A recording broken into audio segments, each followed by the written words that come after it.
कि जो real life में खान सर के सिल को रोके उसे सालार कहते हैं, और जो रियल लाइफ में सरकार के दिल को रोके उसे टाइगर कहते हैं।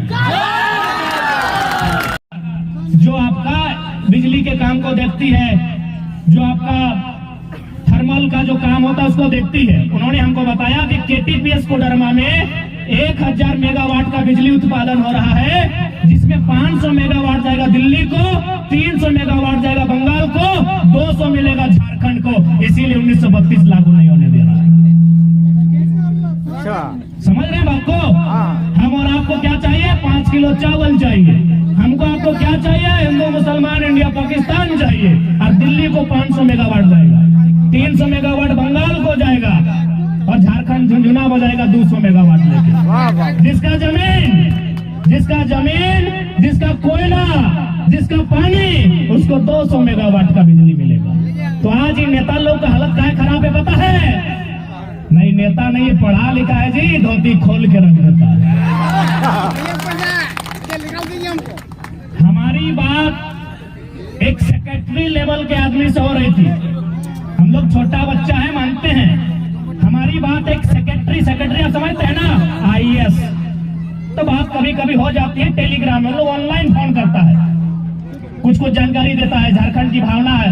हम बोले सर एक बात बताइए कि हम लोग के बारे में नेता लोग गंभीर है कि नहीं? बोला देखो बाबू, भले इन लोग को लगता है कि तुम लोग थोड़ा नया है, लेकिन इस बात का डर है कि इन लोग सर धोती खोल दिया है, हम लोग का सारा पोल खोल दिया है, हम लोग अब कहीं का नहीं छोड़ा है, मीडिया के सामने कुछ बोलने के लायक नहीं छोड़ा है। ये सेक्रेटरी लेवल का जब चर्चा होती है तो हमारी चर्चा इस कदर होती है कि लोग इतना जानकारी दे दिया झारखंड को, इतना 2 साल में लोग पिला दिया कि झारखंड के एक बच्चा नियम कानून का बात करता है और विधायक लोग का धोती खोल। तो आज चूंकि हम लोग नेतृत्व की बात कर रहे हैं, रोजगार की बात समझ में आई, पलायन की बात समझ में आई, 1932 के खतियान की बात समझ में आई। क्योंकि हम जिस क्षेत्र में खड़े हैं, इसे पीरटांड़ का क्षेत्र कहा जाता है, इसे नक्सल प्रभावित क्षेत्र कहा जाता है। क्या गिरिडीह के MP में या गिरिडीह के MLA में इतना हिम्मत है कि नक्सलिज्म पर वो खुला टेबल टॉक करे? हिम्मत है? गिरिडीह के MP में, गिरिडीह के MLA में इतना साहस है कि वो नक्सल पर अपनी राय रखे?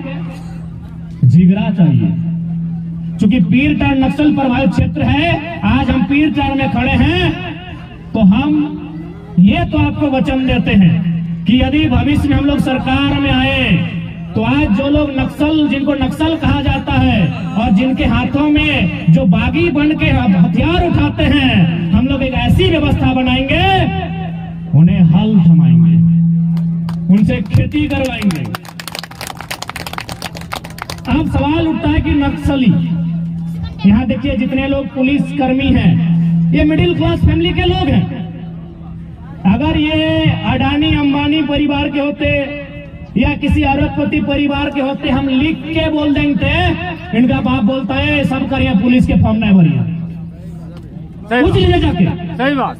प्रैक्टिकली बात कीजिए, प्रैक्टिकली, इमोशनली बात नहीं करना है, प्रैक्टिकली सोचिए। आज जितने भी पुलिस के बंधु हैं सब हमारे गांव घर के हैं, सब किसान परिवार से हैं, मिडिल क्लास फैमिली से हैं। अगर ये किसी अरबपति का बेटा होते, इनका बाप बोलता कुछ भी करिए बेटा पुलिस के फॉर्म नहीं भरिए। सच्चाई है कि नहीं है बताइए? सही बात, सही बात। यानी पुलिस का फॉर्म वही भरता है जो किसान का बेटा होता है, पुलिस का फॉर्म वही भरता है जो मिडिल क्लास फैमिली का बेटा होता है। जाइए सबसे पूछ के आइए, अगर नहीं है सच्चाई तो कल से हम भाषण देना छोड़ देंगे। अब देखिए, अब सिस्टम को देखिए, एक तरफ नक्सलिज्म, एक तरफ CRPF।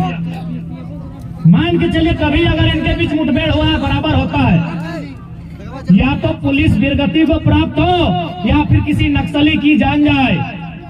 दोनों का बैकग्राउंड पता कीजिएगा, दोनों एक मिडिल क्लास फैमिली का, गरीब लाचार का, एक किसान का बेटा होता है। दोनों तरफ पूरे भारत में हिम्मत किसी का नहीं है इस बात पे खोल के बात करे, कोई मरे। अगर वो सैनिक है, सिपाही है, अगर वो वीर गति को प्राप्त करता है, उसका भी बैकग्राउंड एक लो क्लास फैमिली का होता है। और जो नक्सली उधर ढेर हो जाता है उसका भी बैकग्राउंड एक मिडिल क्लास फैमिली, एक लोअर क्लास फैमिली, एक किसान का बेटा होता है। तो भाई दोनों लड़ता क्यों है? लड़ता क्यों है सुन लीजिए। एक पढ़ा लिखा नेतृत्व और पढ़ी लिखी और मधुबन, चूंकि आसपास का थाना क्षेत्र पड़ता है और भले शब्दों में हम लोग कुछ कानून ऐसा बताते हैं प्रशासन के लेकर, लेकिन आपसे हमारी कोई लड़ाई नहीं है, ये इतिहास की जानकारी है। तो जितने भी थाना प्रभारी, जितने भी थाना के जवान आए हैं, चाहे वो झारखंड पुलिस हो या फिर अगर वो सेंट्रल रिजर्व पुलिस के जवान आए हैं, सभी का हम धन्यवाद देते हैं। सबको झारखंडी जोहार करते हैं, नमस्कार करते हैं। हम धन्यवाद देंगे तमाम मीडिया बंधुओं का, फिर से हम धन्यवाद देंगे अपने तमाम संगठन के सभी लोगों का, सभी साथियों का। हम धन्यवाद देंगे माताओं बहनों का जो इतने ठंड में भी आकर हमारे विचारों को सुने, उनका धन्यवाद देंगे। खासकर उनका जो लोग विरोध कर रहे थे, उनका भी धन्यवाद देंगे। आपने विरोध किया इसीलिए हमारा हौसला बढ़ा, हम आपका भी धन्यवाद देंगे। और यदि मीडिया लोग कुछ हमारों का बाइट लेना चाहेंगे तो एक साथ आ जाए। और अंत में वो कि जो रियल लाइफ में कि जो अरे लास्ट लाइन में क्या था, हाँ ठीक है, कि जो रियल लाइफ में खान सार के सिल को रोके, हाँ देख लो साला, कि जो रियल लाइफ में खान सार के सिल को रोके उसे सलार करते हैं, सॉरी रील है। और जितने भी लोग माताओं को लेकर यहाँ तक आए हैं उनको सुरक्षित उनके गंतव्य स्थान तक पहुँचाएंगे। हम चाहेंगे थोड़ा सा जितने भी पुलिसकर्मी भाई लोग हैं, खासकर महिलाओं को थोड़ा सा रोड पार करने में इनको सहूलियत और इनको इनके गंतव्य तक पहुंचाने में अपनी भूमिका का निर्वहन करेंगे। मैं आग्रह करूंगा जितने भी पुलिस प्रशासन के हमारे बड़े भाई लोग आए हैं उनसे मैं आग्रह करूंगा